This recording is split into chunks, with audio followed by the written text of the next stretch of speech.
हरि ओम.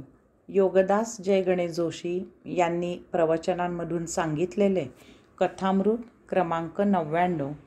अपरिग्रहाची परिसीमा. अपरिग्रह म्हणजे आपल्याजवळ धनसंपत्तीचा किंवा कसलाही अनावश्यक साठा न करणे. आता याचा अर्थ साधकाच्या दृष्टीने असा घ्यायचा आहे की आपल्या चरितार्थासाठी आवश्यक ते ठेवून उगाचच जास्तीचा साठा न करणे. कारण साधक संसारी असतो, त्याला जगायला संसार करायला वस्तू लागतातच. यास्तव उगाचच शौक म्हणून चैन म्हणून वस्तू जमवू नयेत, जवळ बाळगू नयेत. म्हणून अष्टांग योगामध्ये अपरिग्रह ही यम म्हणजे धर्मसाधना सांगितली आहे. ती प्रत्येकाने आचरणात आणायचीच असते. त्या परमात्म्यावर श्रद्धा ठेवावी की तो आपल्याला आवश्यक ते त्या त्या वेळी देतो, तेव्हा त्याच्या मर्जीने जगावे. जास्तीचे गरजूंना देऊन आपण मोकळे रीते असावे. महम्मद पैगंबर म्हणजे अपरिग्रहाची परिसीमा होते. अपरिग्रह कसा आणि किती असावा त्याचे ते एक उत्तम उदाहरण होते. ते स्वतःजवळ काहीही बाळगत नसत. सकाळपासून जे काही जमले ते संध्याकाळी गरजूंना देऊन ते स्वतः रीते होत असत आणि मग मोठ्या संतोषाने निजत असत. एके दिवशी ते खूपच आजारी झाले. हकीमाने सांगितले की आजची रात्र मोठी कठीण आहे, काही सांगता येत नाही. त्या रात्री 12 वाजता महम्मद पैगंबरांना अस्वस्थ वाटू लागले. ते सारखे कूस बदलत होते. त्यांच्या पत्नीने त्यांना विचारले की आपण असे अस्वस्थ का होत आहात. त्यावर ते म्हणाले की तू आज संध्याकाळी काहीतरी साचवून ठेवले आहेस. हे ऐकून त्यांची पत्नी चकित झाली. तिने कबूल केले की आपण आजारी आहात, रात्री औषधाला उपयोगी व्हावेत म्हणून तिने केवळ फक्त 5 दिनार घरात ठेवले आहेत. बाकी सर्व नेहमीप्रमाणे दान केले आहे. त्यावर महम्मद पैगंबर म्हणाले, जा ते 5 दिनार बाहेर जाऊन देऊन ये. पत्नी म्हणाली, इतक्या रात्री बाहेर याचक कसा असणार. महम्मद पैगंबर म्हणाले, जा, ज्याने मला ते वाटायला सांगितले आहेत त्यानेच ते घ्यायची तजवीज केलेलीच असणार. पत्नी घराबाहेर गेली तर खरोखरच कोपऱ्यावर एक भिकारी उभा होता. तिला त्याचे मोठे नवल वाटले. तिने ते 5 दिनार त्या भिकाऱ्याला दिले आणि ती घरात परत आली.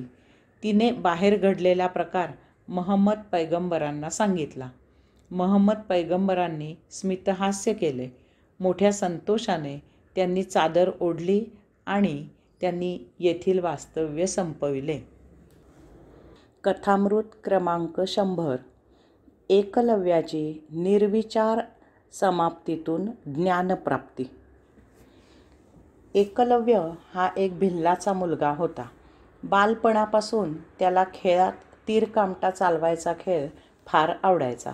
त्याला तीरकामट्याची फार फार हौस होती. पुढे समज आल्यावर त्याला धनुष्यबाण चालवायचा चांगलाच छंद लागला. हळूहळू त्याची गोडी वाढू लागली. त्याच काळात तो मैदानात, रानावनात कौरव पांडवांना त्यांच्या गुरूंकडून, द्रोणाचार्यांकडून रीतसर धनुर्विद्या शिकताना पाहत होता. तो तरुण झाल्यावर ही विद्या आपणही गुरु द्रोणाचार्यांकडून शास्त्रशुद्धपणे शिकावी अशी त्याला तीव्र इच्छा झाली. त्याप्रमाणे त्याने एक दिवस मोठा धीर करून द्रोणाचार्य जेथे कौरव पांडवांना धनुर्विद्या शिकवत होते तेथे जाऊन त्यांना विनंती केली की त्यालाही त्यांनी कौरव पांडवांप्रमाणे धनुर्विद्या शिकवावी. परंतु द्रोणाचार्य हे कौरवांकडे नोकरी करत होते. नोकरीच्या बंधनामुळे कौरव पांडवांखेरीज इतर कोणालाही ते धनुर्विद्या शिकवू शकत नव्हते. त्यामुळे त्यांनी नाईलाजाने एकलव्याला धनुर्विद्या शिकवायला नकार दिला. हा असा अनपेक्षित नकार मिळाल्यावर एकलव्य खट्टू न होता जास्तच जोमाने धनुर्विद्या शिकायला उद्युक्त झाला. एकलव्याला तर गुरु द्रोणाचार्यांकडूनच विद्या शिकायची होती. ती त्याची जिद्द होती. धनुर्विद्या शिकेन तर गुरु द्रोणाचार्यांकडूनच शिकेन. गुरु द्रोणाचार्यांनी तर धनुर्विद्या शिकवायला नकार दिला होता. परंतु दुर्दम्य इच्छाशक्तीने एकलव्याला मार्ग दाखवला. त्याने त्यांचा एक मातीचा पुतळा तयार केला. त्या पुतळ्याची सगुण सविर्तक ध्यानधारणा केली. त्यांच्या पुतळ्याशी तो एकरूप झाला. सर्वितर्क ध्यानधारणेत गेला. पण तिथेही मर्यादा पडली. तर्क करायला द्रोणाचार्यांचा त्याला प्रत्यक्ष सहवास नव्हता. त्यामुळे त्याने सविचार ध्यानधारणा केली. अमुक डावपेच द्रोणाचार्य कसा शिकवतील ह्याचा विचार करून बाण मारला. चुका झाल्या तर ध्यानावस्थेत द्रोणाचार्य त्यावर उपाय किंवा दुरुस्ती काय ती सुचवतील याच्या विचाराची त्याने ध्यानधारणा केली. पुन्हा बाण मारला. त्यातूनच प्रगती होत गेली.